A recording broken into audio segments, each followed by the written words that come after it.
Programme یہ آج 10 بجے سے چل رہا ہے۔ ہمارے دوست قاری محمد تصور صاحب نے یہاں مستورات کا بڑا پروگرام کرایا۔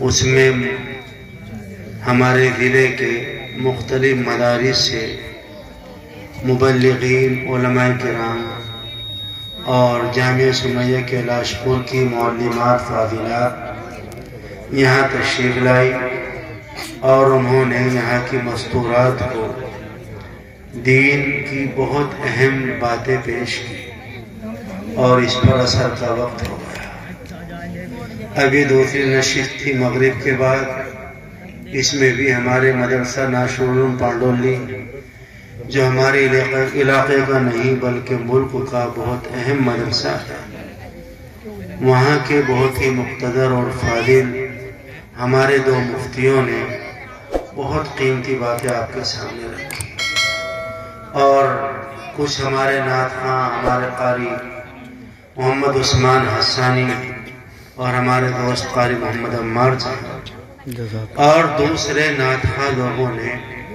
اچھی نعتیں پیش کی، اور اسی ضمن میں یہاں کے بچوں کے بہت اہم پروگرام نعت کے، تلاوت کے، تقریر کے، مکالموں کے آپ نے سنے، میں نے سنے۔ دل بہت خوش ہوا کہ اس تنگی کے ماحول میں قاری صاحب الحمدللہ بہت محنت کر رہے ہیں۔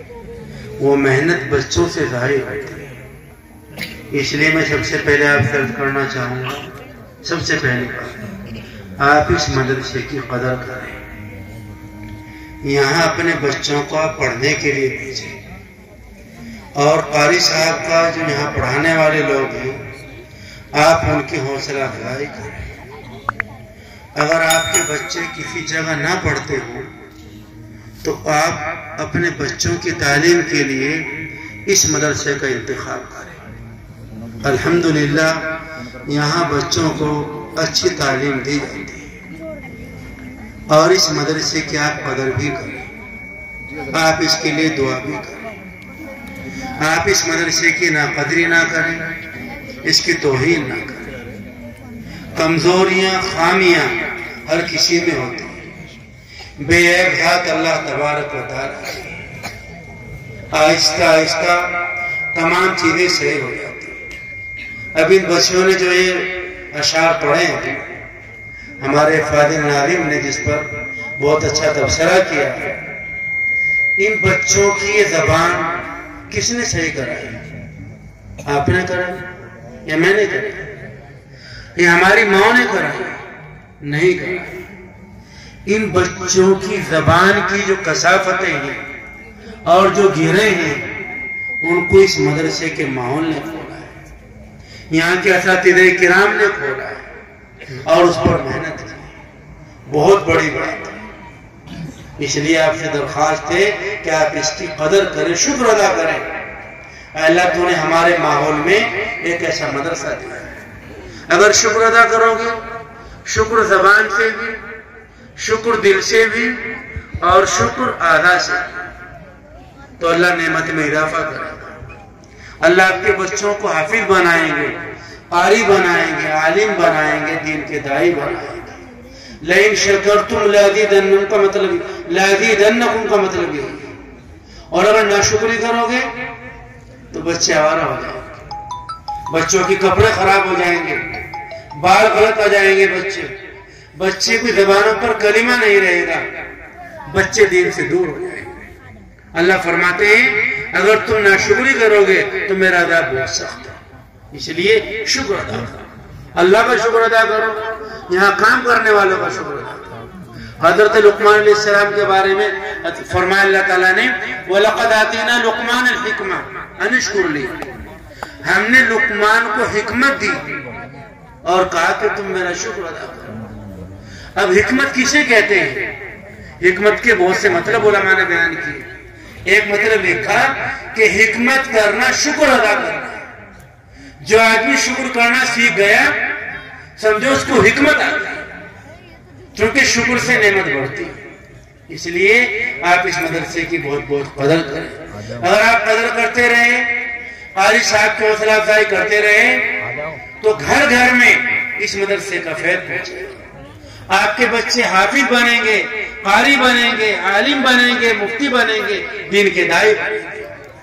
اللہ تعالیٰ ہمیں قدر کرنے کی توفیق عطا فرمائے۔ اور دوسری بات مجھے عرض کرنی ہے کہ اس وقت جو ملک کے اور دنیا کے حالات ہیں، لوگ پوچھتے کہ جن کیا کریں اس وقت؟ ہم کہتے بھئی آپ پر کوئی پریشانی آئے، آپ اس پریشانی میں کیا کرتے ہیں؟ آپ کے گھر میں آپ کے بچوں پر جو اس پریشانی میں کرتے ہیں آپ اس وقت میں وہی کریں۔ اور سب سے پہلی چیز ہے کہ ہم کم سے کم 2 رکعت روزانہ پڑھیں صلاۃ الحاجت کی۔ اے اللہ مدد فرما، چونکہ اس میں کوئی دو رائے نہیں ہے کہ مسلمان آپس میں ایک عمارت کی طرح، ایک بدن کی طرح، اگر بدن کے کسی حصے میں تکلیف ہو تو اس تکلیف کو پورا بدن محسوس کرتا ہے۔ ایسا نہیں ہوگا کہ آپ کے پاؤں میں کانٹا چبھے اور آپ آرام سے سوتے رہیں۔ پاؤں کے کانٹے کی چبھن آپ کو دل و دماغ محسوس کرے گا۔ اس لیے جو اس وقت کے حالات ہیں آپ 2 رکعت پڑھ کر اللہ سے دعا کریں اور آپ روئیں اللہ کے سامنے، اے اللہ ہم کمزور ہیں، ہماری مدد کریں۔ اللہ تعالیٰ بندوں کی دعاؤں کو سنتے ہیں۔ نبی پاک صلی اللہ علیہ وسلم پر مکی دور میں جب بہت مشکل حالات آئے تو اللہ نے فرمایا وَلَقَدْ نَعْلَمُ أَنَّكَ يَضِيقُ صَدْرُكَ بِمَا يَقُولُونَ، ہم جانتے ہیں آپ کا دل بہت تنگ ہے ان لوگوں کی باتوں سے۔ فَسَبِّحْ بِحَمْدِ رَبِّكَ، آپ اپنے رب کی حمد کے ساتھ تسبیح بیان کیجئے کہ جی سبحان اللہ بحمدہ۔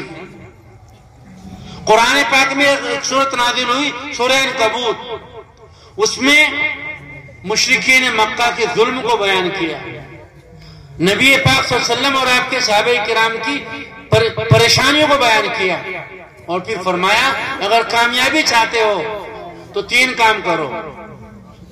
اتل ما اوحی الیک من الکتاب، قرآن پاک کی تلاوت کرو، اور پھر فرمایا واقیم الصلاۃ، نماز کو قائم کرو، اور پھر فرمایا وَلَذِكْرُ اللَّهِ اکبر، اللہ کا ذکر بہت بڑی چیز ہے۔